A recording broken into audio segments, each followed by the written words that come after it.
दो संस्कारी तीन मॉडर्न बेटियां।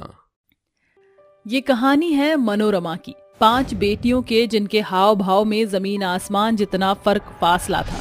जहां सिया और श्रद्धा 2 बहनें संस्कारी थीं, वहीं कीर्ति, रिया और ईशा मॉडर्न ख्यालात की थी। देर दोपहर उठना, छोटे कपड़े पहनना और ख्वाबों की दुनिया में खोए रहना उन तीनों बहनों का फैशनेबल थीम था। इसी कारण मनोरमा देवी अपनी तीनों बेटियों के स्वभाव से तंग आ चुकी थी। मॉम, हम आ गए, प्लीज अपनी बेटियों के लिए ब्लैक कॉफी ले आओ। हाँ हाँ, आ रही हूँ। अब इन लाडो रानी की कॉफी के चक्कर में रोटी ना जल जाए। दुखी करके रख दिया है मेरी इन तीनों कमबख्त बेटियों ने। माँ, आप क्यों परेशान हो रही हो? रोटी मैं बना देती हूँ। जुग जुग जियो मेरी बच्चियों। एक तुम दोनों बहनें जो बढ़ चढ़कर कामों में मेरा हाथ बटाती हो, और वो तीनों निकम्मी हैं जो बस मॉडर्न गिरी झाड़ती हैं। खैर, मैं उन्हें कॉफी देकर आती हूँ, वरना कुड़कुड़ करने लगेंगी। मनोरमा कॉफी लेकर बाहर आती है, जहां जॉगिंग के टाइट फिटिंग कपड़े पहने उसकी तीनों बेटी कानों में हेडफोन लगाए गाने सुन रही होती हैं। तेरी बातों में दिल खो सा गया है, प्यार कहते जिसको फाइनली वो हो सा गया है। खुश मैं इतना क्यों हूँ, तुझको तवज्जो मैं क्यों दूँ, जाने क्या हो गया मुझे, तेरे प्यार में चमकूं जैसे जुगनू। अरे ओ मेरी बहरी बेटियों, जब देखो कान में हैंड पंप ठूसी रहती हो। Mom, it's headphone not hand pump. हाँ वही, जो भी हो, ज्यादा मॉडर्न मत बनो, बस बहुत हो चला। अब ये काम चोरी नहीं चलेगी। अरे घोड़ी जैसी हो गई हो, मगर घर का एक भी तिनका टस से मस नहीं करती। मॉम, यू नो ना, आपकी तीनों बेटियां कितनी बिजी रहती हैं। तुम तीनों के कारनामों पर नजर है। मेरी 4 दीवारी के पीछे सारा दिन चेहरा चमकने से ही छुट्टी नहीं। तुम्हें कल जब ससुराल जाओगी तो तुम्हारे ससुराल वाले तुम्हारा चेहरा चाट कर काम नहीं चलाएंगे। रोटियां बेलनी पड़ेंगी, वरना सवेरे जागोगी और सांझ को यहीं लौट आओगी। मॉम प्लीज, जमाना बदल चुका है, हम तो जैसे हैं वैसे ही रहेंगे। अब इसके लिए कोई खुश हो या खफा हो, आई डोंट केयर। मनोरमा के लाख समझाने बुझाने के बाद भी उसकी मॉडर्न मुंहफट बेटी अपना फरमान सुनाकर चली जाती है और मनोरमा बोलती है, मेरी ये तीनों बेटी मेरी मुट्ठी से छूटती जा रही हैं। दिन पर दिन इनका पहनावा ओढ़ावा बदतर होता जा रहा है, फैशन के होड़ में मुंहफट हो गई हैं ये तीनों। इससे पहले कि मेरी इन मॉडर्न बेटी के सर पर उर्फी जावेद जैसा बनने का जुनून सवार हो, इन्हें ससुराल भेजने में ही भलाई है बस। अगली सुबह जब तीनों बेटियां आंख मलती हुई मेज पर आकर बैठती हैं, जहां मेज पर तस्वीर चमक रही है। मॉम, ये लल्लू राम लड़के कौन है? तुम्हारा होने वाला दूल्हा और मेरा दामाद। ये सुनकर तीनों के चमकते चेहरे फीके पड़ जाते हैं और वह चौंक कर कहती है, क्या? जी हाँ, इस पर तुम तीनों की एक नहीं चलेगी। मॉम, आप जबरदस्ती हम पर अपनी जिद नहीं थोप सकते, वरना। अपनी बेटियों को बौखलाया देखकर मनोरमा झूठे आंसू दिखाते हुए कहती है, वरना क्या? ज्यादा से ज्यादा मेरी बिटिया मुझे जेल भेज देंगी। देखो, इससे पहले कि तुम्हारी माँ मनोरमा राम प्यारी हो जाए, मैं तुम 5 का घर बसाकर अपनी जिम्मेदारियों से छुट्टी पाना चाहती हूँ। मगर मेरी तीनों मॉडर्न बेटियों को तो अपनी माँ की तकलीफ की पड़ी ही नहीं है। मॉम प्लीज काम डाउन, हमारा इरादा आपको रुलाने का नहीं था। हम तीनों तैयार हैं, मगर हम अपने कपड़ों से कोई कॉम्प्रोमाइज नहीं करेंगे। हाँ हाँ ठीक है। तेज तर्रार मनोरमा अपने मेलो ड्रामे से तीनों मॉडर्न बेटियों की शादी के लिए मना लेती हैं, और वहीं श्रद्धा और सिया भी अपनी माँ के कहे मुताबिक शादी के लिए हाँ कर देती हैं। और मनोरमा कहती है, कल से तुम 5 की ट्रेनिंग शुरू है, या फिर समझ लो कि कल से तुम्हारा ससुराल का पहला दिन शुरू होने जा रहा है, और तुम्हें अपनी माँ के साथ कोऑपरेट करना होगा। मंजूर है? हाँ माँ, हमें मंजूर है। अरे रायमा, कीर्ति, ईशा, तुम तीनों डर गई क्या? खैर, गुडन तुमसे ना होगा। डेफिनेटली होगा। हाँ, हम तैयार हैं। अगली सुबह मनोरमा अपनी 5 बेटियों का दरवाजा खटखटाती है। अरे यार, ये कौन नींद खराब कर रहा है? माँ, अब इतनी सुबह? चलो, आज से तुम तीनों का टास्क शुरू है। बेचारी तीनों मॉडर्न बेटियों को ना चाहते हुए भी बिस्तर छोड़कर किचन में आना होता है। तभी दोनों संस्कारी बहन अपनी तीनों मॉडर्न बहनों की देख तफरीबाजी करती हैं। देखो सिया, आज तो सूरज पूरब से निकलने के बजाय पश्चिम से तो नहीं निकला है, और दिन तो इनकी सुबह देर दोपहर से पहले नहीं होती, और आज 6 बजे ही जाग गई। अब तुम 5 को मेरे लिए हलवा बनाना है। हाँ, ये तो हमारे लिए चुटकियों का खेल है। कुछ ही देर बाद 5 संस्कारी और मॉडर्न बहन अपनी माँ के लिए हलवा बनाकर उसे परोसती हैं। मनोरमा बारी बारी से संस्कारी और मॉडर्न बेटियों का बनाया हलवा चखती है। वाह श्रद्धा सिया, एकदम होटल के जैसा टेस्टी हलवा बनाया है तुमने, दिल खुश कर दिया। इसे कहते हैं संस्कार। अपनी संस्कारी बहनों की वाहवाही सुनकर तीनों मॉडर्न बहनें खाक हो जाती हैं और ईशा कहती है, मॉम अब अगर आपने अपनी सो कॉल्ड संस्कारी बेटियों की शक्ल बघाड़ ली हो तो हमारा बनाया हलवा भी टेस्ट कीजिए। ये सुनकर माँ हलवे को देखकर बोलती है, मगर मेरी मॉडर्न बेटियों जरा ये बताओ, इस हलवे को खाकर पीना है या पीकर खाना है? मतलब एक बार अपने हलवे की हालत तो देखो, पतले पानी की लेई बना डाला है तुमने। माँ हमने तो कल ही कहा था किचन संभालना और करछी चमचा चलाना हमारी मॉडर्न बहनों की बस की बात नहीं है। इन तीनों को बस तंग कपड़े पहनकर खुली सड़कों पर मटर गश्ती मारना आता है। हमारे संस्कारों से इनका क्या ही मुकाबला। श्रद्धा और सिया अपने संस्कार गिनाती हुई मॉडर्न बहनों को भिगो भिगो कर जूते मारती हैं, जिससे तीनों बहनें तिलपिला उठती हैं और आपस में बात करती हैं।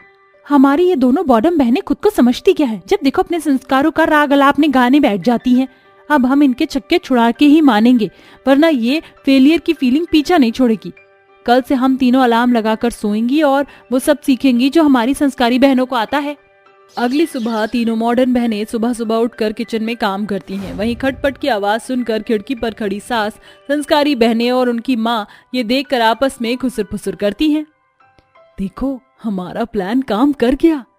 हाँ, ये तुम दोनों बहनों की दिमागदारी जो इनके सर पर संस्कारी बेटियां बनने का सुरूर छा गया, वरना मैं तो इनके सुधरने की आस ही छोड़ चुकी थी। ऐसे ही हर बीतते दिन के साथ तीनों बहनों का मॉडर्न हाव भाव संस्कार के सांचे में ढल जाता है, जिसे देखकर मनोरमा अपनी तीनों बेटियों की तरफदारी करती है। शाबाश मेरी बेटियों, आज तुम इस टास्क में पास हुई। फाइनली हम जीत गई। अब हम श्रद्धा और सिया के संस्कारों से बराबरी की टक्कर पर हैं। नहीं राइमा, अभी जीत हमारे संस्कारों की हुई है, नहीं समझी? दरअसल माँ ने हमारे कहने पर नकली शादी के ढोंग का ढिंडोरा पीटा था और हमारे मिर्च मसालेदार ताने ने तुम तीनों बहनों को सीधा कर दिया और तुम्हें पता भी नहीं चला कि कब तुम्हारा टेस्ट बदल गया और तुम संस्कारों में ढल गई। ये सुनकर मनोरमा की तीनों मॉडर्न बेटी खुद को सर से पांव तक निहारते हुए बोलती हैं, yes Shraddha is right, thank you माँ और हमारी बहनों इस बदलाव के लिए। वैसे भी इंसान को समय के साथ खुद ही बदलना चाहिए। सॉरी माँ, अब तक जो हमने आपको परेशान किया। मेंशन नॉट मेरी मॉडर्न बेटियों। तीनों संस्कारी क्या हुई, माँ तो मॉडर्न हो गई। ये सुनकर मनोरमा और उसकी पांचों बेटियां ठहाके मार के हंस पड़ती हैं। तो दोस्तों, कैसी लगी आपको संस्कारी और मॉडर्न मिजाज बहनों की ये अनोखी कहानी? सास ने दिया काली और गोरी बहू को शगुन। अरे सेजल, तू अभी तक तैयार ही नहीं हुई है। तुझे पता है ना, आज तेरे दोनों भाइयों की शादी है और हमें बारात लेकर जाना है। अरे हाँ, मुझे पता है, मैं तो तैयार हो जाऊंगी, लेकिन आप जाओ और जाकर मेरे दोनों भाइयों को जल्दी से तैयार करवाओ, क्योंकि वो तो लड़कियों से भी ज्यादा टाइम लगा रहे हैं अपनी शादी के लिए तैयार होने में। ओहो, अभी तक दोनों मेरे बेटे तैयार ही नहीं हुए, ये तो बहुत बड़ी समस्या है। मैं पहले उनकी ही खबर लेती हूँ। ऐसा कहकर ममता अपने दोनों बेटों के कमरे में जाती है और उन दोनों से कहती है, ए भगवान, अर्जुन विक्रम, ये सब क्या चल रहा है? तुमने तो लड़कियों को भी फेल कर दिया तैयार होने में। आज तुम दोनों की शादी है, कहीं ऐसा ना हो लड़कियां तुम्हें लेने आ रही घोड़ी पर चढ़कर। अरे माँ, अब आप क्या चाहती हो कि आपके बेटे आपकी बहुओं से कम नजर आए? माँ, आज हमारी शादी है तो शादी में हम नजर तो आने ही चाहिए ना। पता चल रहा है कि हमारी शादी में सब लोग अच्छे से तैयार हो गए, लेकिन हम हुए ही नहीं। अरे बहुत हुआ तुम्हारा, मैं तुम्हें केवल 15 मिनट देती हूँ, जल्दी से तैयार हो जाओ, नहीं तो तुम्हारे बिना ही बारात ले जाऊंगी मैं। ऐसा कहकर ममता माँ वहाँ से चली जाती है, जिसके बाद वह दोनों जल्दी से तैयार हो जाते हैं। कुछ ही देर में ममता अपने पूरे परिवार के साथ अपने दोनों बेटों की बारात बड़े ही धूमधाम से लेकर जाती। चारों तरफ शहनाई और ढोल ताशे बज रहे होते हैं। सभी लोग बारात में नाचते कूदते नजर आ रहे होते हैं। ये लो, पहुंच गए हम अपनी बहुओं के घर। अब जल्दी से शादी वादी करके अपनी बहुओं को अपने साथ अपने घर ले जाऊं। ममता की बारात का बहुत अच्छा स्वागत होता है, जिसके बाद उसके दोनों बेटे मंडप में जाकर बैठते हैं। कुछ ही देर में उन दोनों की होने वाली पत्नी लंबा सा घूंघट करके मंडप में आकर बैठ जाती हैं। देखते ही देखते पंडित मंत्र पढ़ता है और उन चारों की शादी करवा देता है, जिसके बाद ममता अपने दोनों बेटों के साथ अपनी दोनों बहुओं को अपने घर ले आती है और उनका गृह प्रवेश करती है। अरे आओ आओ बहू, अंदर आओ, स्वागत है तुम्हारा। ममता अपनी दोनों बहू का गृह प्रवेश करने के बाद उन्हें घर के अंदर ले आती है, जिसके बाद वह उन्हें अपना घूंघट उठाने के लिए कहती है। जैसे ही उसकी दोनों बहू अपना घूंघट ऊपर करती हैं, ममता अपनी एक बहू को देखती ही रह जाती है, जो कि रंगत में थोड़ी सांवली होती है। अरे ये क्या स्वरा बहू, तुम्हारा ये रंग इतना काला और फिगर कैसे पड़ गया? जब मैंने तुम्हें पहली दफा देखा था तब तो तुम दोनों बहनें एक समान रंग की थी, एक गोरी गोरी सी दिखाई देती थी। माँ जी, दरअसल मैं गांव गई थी, उसके बाद वहाँ का पानी मुझे सूट नहीं हो पाया और मेरा रंग काला पड़ गया। तब से मैंने काफी क्रीम और अच्छे अच्छे प्रोडक्ट इस्तेमाल किए, लेकिन मेरी त्वचा का रंग बदला ही नहीं। अपनी काली बहू को देखकर ममता हैरान रह जाती है, उसे कुछ समझ नहीं आता, जिसके चलते ममता अपनी रागिनी बहू के ऊपर ज्यादा ध्यान देती और स्वरा के ऊपर कम ध्यान देती। कुछ ही देर में स्वरा और रागिनी की मुंह दिखाई की रस्म शुरू होने वाली होती है, जिससे पहले ममता अपनी दोनों बहुओं से कहती है, अरे तुम दोनों जाओ अपने कमरे में आराम कर लो। ये दोनों साड़ियाँ मैं तुम दोनों के लिए लेकर आई थी, बहुत हल्के रंग की हैं और बहुत सुंदर लगती तुम दोनों के ऊपर, लेकिन अफसोस स्वरा का रंग तो एकदम काला पड़ गया, अब उसके ऊपर ये हल्का रंग बिल्कुल भी अच्छा नहीं लगेगा। ममता ऐसा कहकर दोनों साड़ियाँ अपनी दोनों बहुओं को दे देती है, जिसमें कि स्वरा को ममता की बातों का बहुत बुरा लगता है, लेकिन वह उससे कुछ कह नहीं पाती। वह दोनों अपने कमरों में जाती हैं और अपने अपने लहंगे उतारकर साड़ी पहन लेती हैं। रागिनी का रंग साफ और सुंदर था, इसलिए हल्के रंग की साड़ी उसके ऊपर बहुत प्यारी लगती है, लेकिन स्वरा के काले रंग की वजह से हल्के रंग की साड़ी उसके ऊपर खिल नहीं पाती। वहीं ममता अपनी बेटी सेजल को कहती है, अरे सेजल, जा अपनी दोनों भाभियों को जल्दी से ले आओ, सारे मेहमान अभी मौजूद हैं, उन्हें शगुन देकर जाएंगे और इसी बहाने उनकी मुंह दिखाई की रस्म भी हो जाएगी। और हाँ सुन, तेरी स्वरा भाभी कोयले की तरह काली हो चुकी है, एक काम करो, उसे लाने से पहले उसके चेहरे पर थोड़ा मेकअप कर दियो, क्या पता थोड़ी सी गोरी हो जाए। सेजल अपनी दोनों भाभियों के कमरे में जाती है और उन्हें बाहर ले आती है, जिसके बाद सेजल दोनों को एक साथ बिठा देती है। एक एक करके सभी मेहमान आते हैं और उन दोनों की मुंह दिखाई करके उन्हें शगुन दे जाते हैं, लेकिन रागिनी की खूबसूरती और सुंदरता के चलते लोग उसकी तारीफ भी ज्यादा करते और उसे शगुन भी ज्यादा देते। अरे वाह ममता, तेरी बहू तो बहुत सुंदर है, अरे इसने तो पूरे माहौल में 4 चांद लगा दिए, लेकिन तेरी दूसरी बहू इतनी काली क्यों है? अरे अपने दोनों बेटों के लिए एक समान बहू देखनी चाहिए थी ना तुझे। अब क्या बताऊं बहन तुझे, सोचा तो कुछ ऐसा ही था, लेकिन यहाँ कुछ और ही हो गया। अरे जब इन दोनों को देखने गई थी तो दोनों का रंग एक समान था, लेकिन आज जाकर पता चला कि एक काली है और एक गोरी। चलो अब जो भी है, बहू तो बहू ही होती है। ऐसा कहकर हेमलता जहाँ 2000 का नोट रागिनी को देती है, वहीं दूसरी तरफ स्वरा को केवल 500 रुपए ही देती है। ऐसे ही ज्यादा से ज्यादा मेहमान स्वरा और रागिनी के शगुन में कटौती करते हैं। आखिरी में ममता रह जाती है, जिसके बाद सभी औरतें ममता को शगुन की रस्म पूरी करने के लिए कहते हैं, अरे ममता बहन चलो, अब तुम भी दोनों बहुओं को शगुन देकर इस शगुन की रस्म को खत्म करो। गायत्री के कहने पर ममता 2 गहने के डब्बे लेकर आती है, जिसमें एक डब्बे के अंदर डायमंड का नेकलेस होता है, वहीं दूसरे डब्बे के अंदर गोल्ड का नेकलेस होता है। ममता डायमंड वाला नेकलेस रागिनी को देती है और गोल्ड वाला नेकलेस स्वरा को देती है।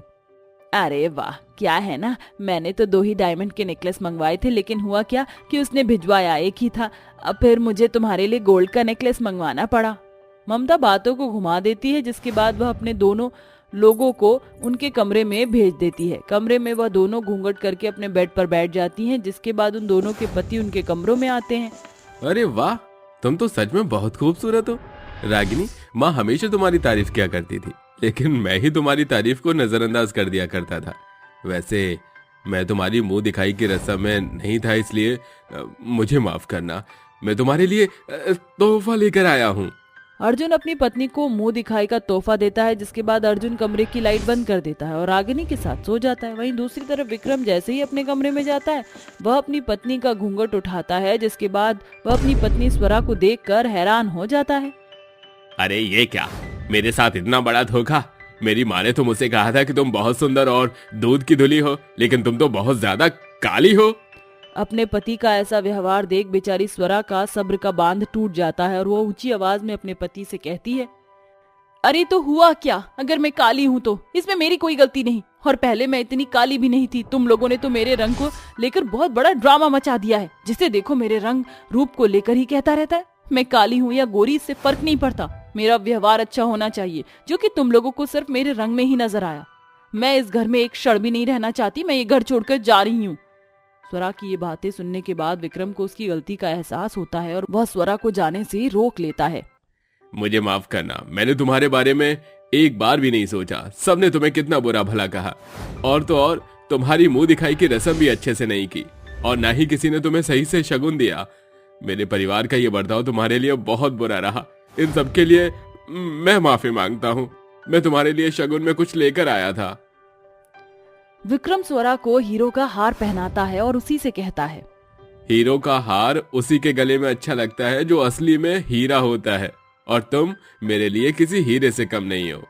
स्वरा के काले रंग की वजह से उसके शगुन की रस्म कोई भी सही से नहीं करता, लेकिन आखिरी में विक्रम उसकी भावनाओं को समझता है और उसे अपनी पत्नी के दर्जे के साथ साथ अच्छा शगुन भी देता है, जिसके चलते स्वरा बहुत खुश होती है। कुछ दिनों में विक्रम स्वरा को नए नए अच्छे अच्छे प्रोडक्ट लाकर देता है, जिसके चलते उसका रंग धीरे धीरे ठीक होने लगता है। अब सभी लोग उसके साथ अच्छे से व्यवहार करने लगते हैं।